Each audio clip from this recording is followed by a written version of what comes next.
ये देखें, ये जोड़ा लग गया खुद ही। ये कबूतर है पत्तों की वाला, जिसको 2 मोहरें लगी हुई थी, आया था। ये मादी है मेरी पुरानी।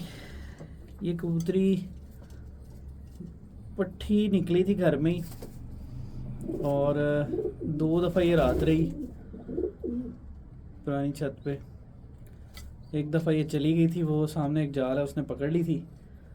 फिर उसने कहा कि सोच के उड़ाई होगी, एक गंदी सी मादी है, इसको उड़ा देते हैं। तो ये कबूतरी आ गई थी फिर वापस। उसके बाद ये 2 दफ़ा रात रही, फिर मैंने रोक ली।